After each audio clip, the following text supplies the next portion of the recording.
أعوذ بالله من الشيطان الرجيم بسم الله الرحمن الرحيم ولا تنكحوا المشركات حتى يؤمن ولأمة مؤمنة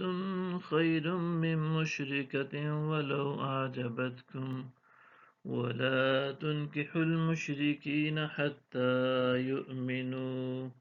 ولعبد مؤمن خير من مشرك ولو أعجبكم أولئك يدعون إلى النار والله يدعو إلى الجنة والمغفرة بإذنه ويبين آياته للناس لعلهم يتذكرون۔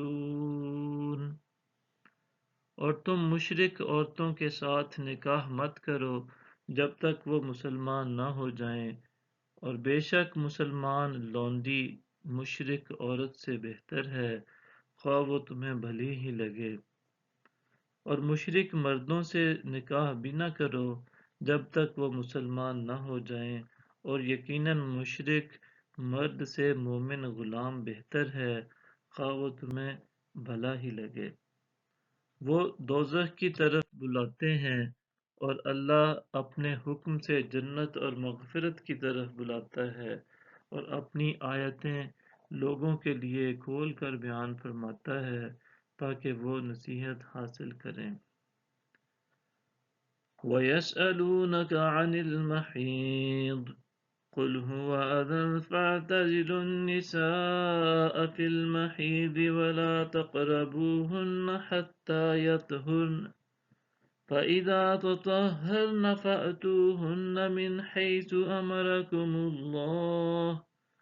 إِنَّ اللَّهَ يُحِبُّ التَّوَّابِينَ وَيُحِبُّ الْمُتَطَهِّرِينَ۔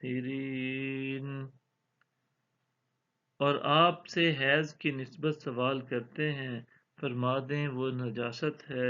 سو تم حیض کے دنوں میں عورتوں سے کنارہ کش رہا کرو، اور جب تک وہ پاک نہ ہو جائیں ان کے قریب نہ جایا کرو، اور جب وہ خوب پاک ہو جائیں تو جس راستے سے اللہ نے تمہیں اجازت دی ہے ان کے پاس جایا کرو، بے شک اللہ بہت توبہ کرنے والوں سے محبت فرماتا ہے اور خوب پاکیزگی اختیار کرنے والوں سے محبت فرماتا ہے۔ صدق اللہ العظیم۔